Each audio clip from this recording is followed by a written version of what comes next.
This is Mac OS Ken. Apple gets a reprieve on App Store changes. The company is hiring for AR and VR, and shares in the company hit new heights. It is Thursday, the 9th of December, 2021. I'm Ken Ray, and this is news from Mac OS Ken, brought to you by yours truly and sponsored by Upstart. Fair and fast personal loans.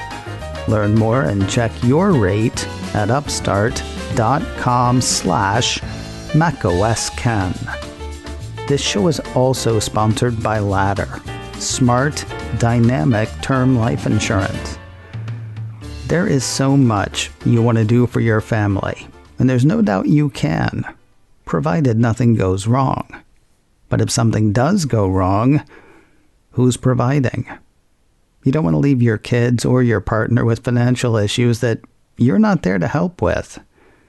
That is why people get life insurance, especially term coverage, which is surprisingly affordable.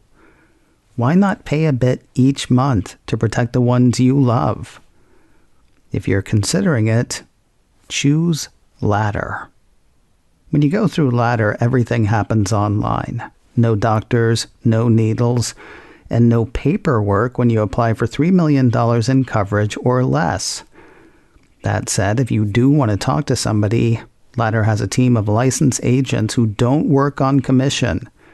They're not there to upsell. They're there to help. And it really couldn't be simpler. Going through the initial screening took me less time than you'll spend listening to today's show. So go to ladderlife.com/macOSCan today to see if you're instantly approved. LADDER, that's ladderlife.com/macOSCan. ladderlife.com/macOSCan. We should have laid bets, you and I. We should have laid bets on whether Apple would be required to enact changes in the App Store that would let developers steer customers in their applications to payment options other than Apple's in-app purchase mechanism. That was supposed to happen today, and we should have taken bets on whether it would.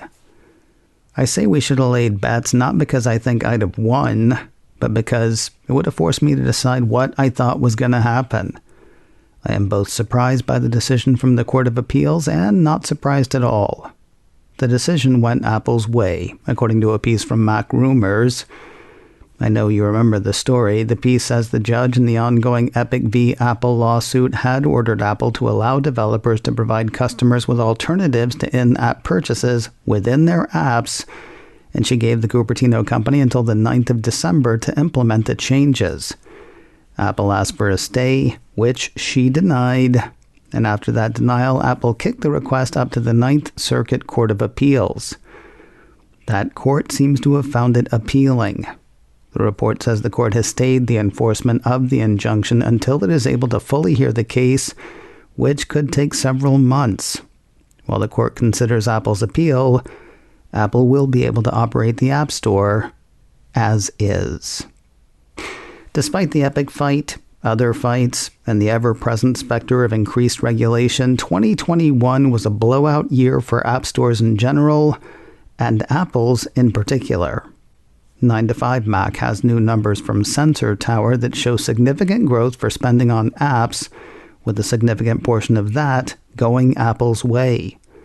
According to Sensor Tower, spending on apps, in-app purchases, and subscriptions for both Apple's App Store and the Google Play Store will come in at $133 billion for 2021. That represents a nearly 20% increase from the roughly $111 billion spent in 2020. While Google still gets the most downloads, Apple still gets the most money. According to Sensor Tower, App Store sales garnered $85.1 billion of the $133 billion. The Google Play Store grabbed the other $47.9 billion. Sort of surprising that this hadn't happened already. A separate piece from 9to5Mac says Apple is raising App Store prices in Turkey in the midst of that country's economic crisis. Last month, local currency crashed so hard that Apple actually stopped device sales for a couple of days. When sales started again, prices had increased 25%. Now the piece says Apple has confirmed on its developer site that App Store prices are rising in Turkey. The company gave the usual explanation, saying when taxes or foreign exchange rates change, we sometimes need to update prices on the App Store in certain regions and/or adjust your proceeds. Apple says it will be adjusting app and in-app purchase prices over the next few days. Once that happens, developers can go in and make whatever adjustments they deem necessary. Between persistent headset chatter and this week's note from Morgan Stanley analyst Katie Huberty, it is getting hard to keep augmented reality and virtual reality excitement in check. My habit of avoiding hardware rumors here kept me from talking about a lot of those. For the purposes of this story, though, it's worth noting that famed Apple leaker Ming-Chi Kuo is already writing about Apple's second mixed reality headset, and we haven't even seen the first one. This week's note from Huberty had the analyst saying it's time to factor in future Apple products like a car and whatever the company might be doing in AR and VR when investing in Apple shares. That factored into her raising her price target on Apple shares to $200. Of course, it's all just speculation until Apple actually does something, and it appears to be hiring to do something. iMore has word of a new Apple job listing wherein the company is seeking an AR/VR frameworks engineer. The ad says a successful applicant will help architect and implement networking frameworks and APIs for Apple's next-generation interactive computing platforms. The ad says the engineer will enhance the capabilities and performance of AR/VR systems through the development of distributed systems and a broad range of applications, including machine learning, computer vision, and multimedia processing. As a member of our creative organization, the ad continues, you will have a uniquely rewarding opportunity to craft future products that will delight and inspire millions of people every single day. Shut up and take my money. All sorts of positivity for Apple shares this week, leading to another pair of records. Mac Daily News says shares of the Cupertino company established new intraday and closing highs on Wednesday. Shares got as high as $175.95 before giving back close to $1. They settled to a close at $175.08, up $3.90 from their closing price on Tuesday.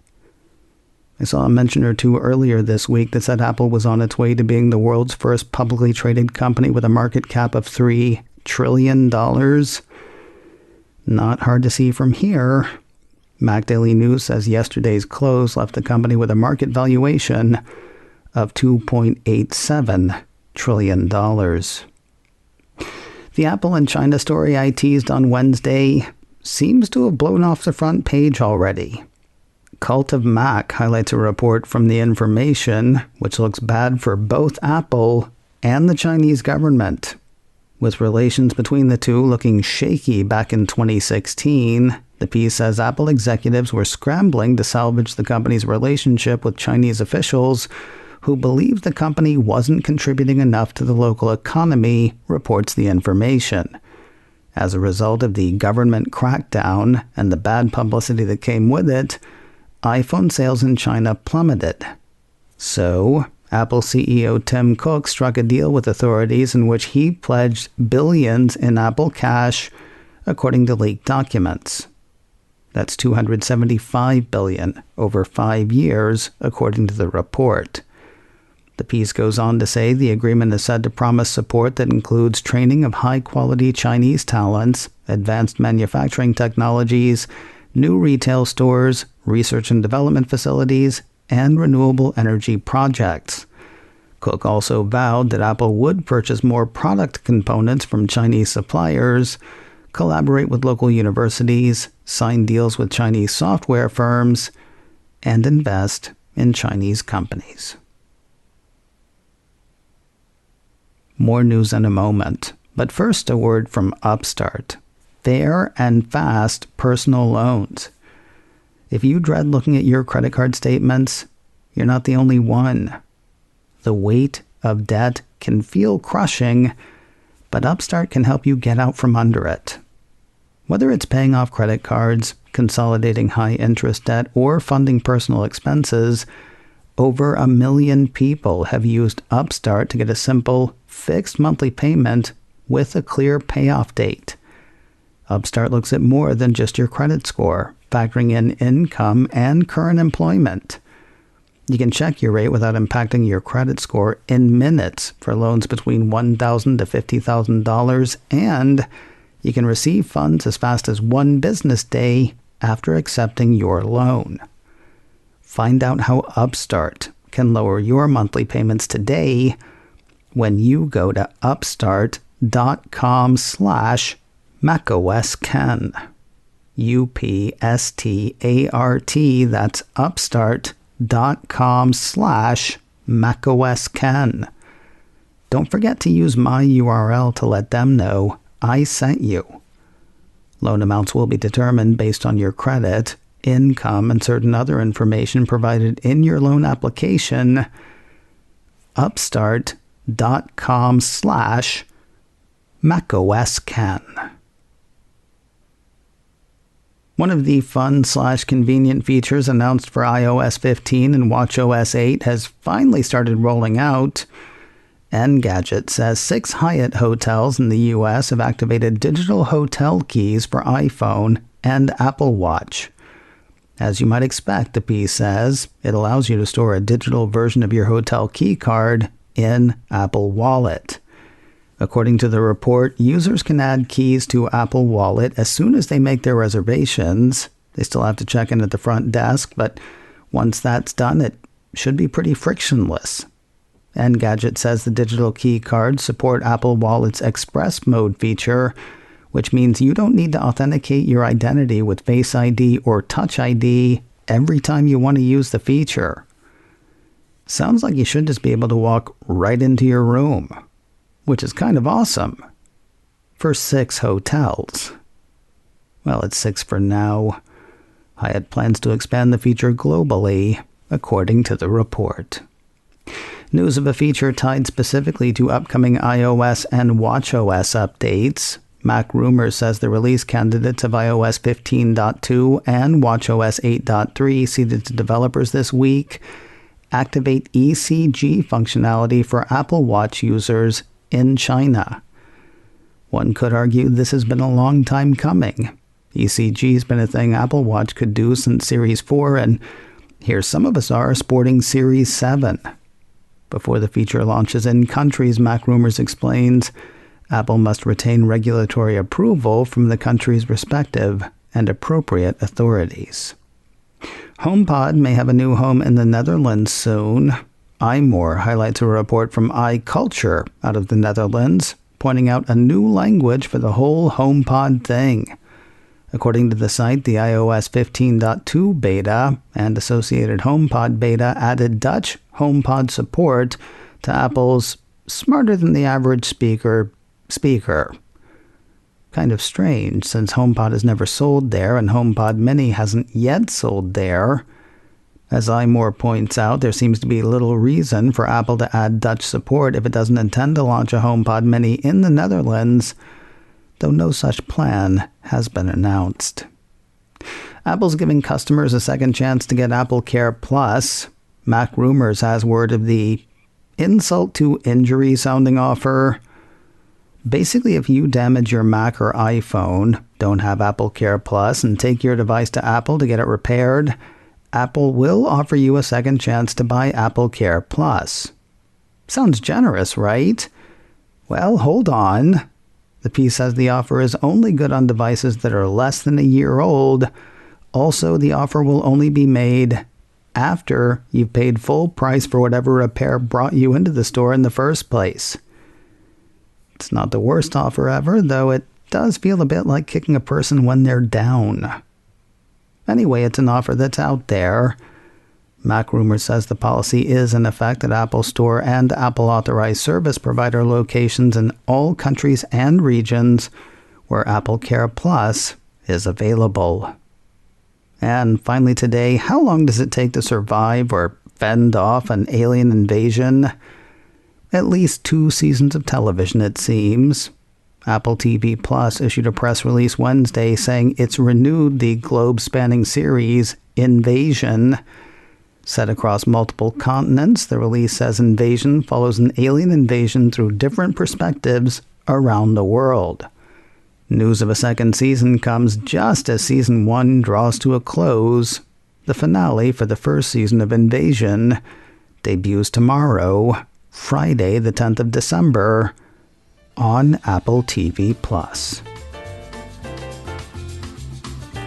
macOS Ken, brought to you by me and sponsored by Ladder, smart, dynamic term life insurance. Learn more at ladderlife.com/macOSKen. This show is also sponsored by Upstart, fair and fast personal loans. Learn more and check your rate at upstart.com/macOSKen. Advertising handled by Backbeat Media, online at backbeatmedia.com. You can reach me a couple of ways. Info at macosken.com or call 716-780-4080. Until next time, that is news from macOS Ken. I'm Ken Ray.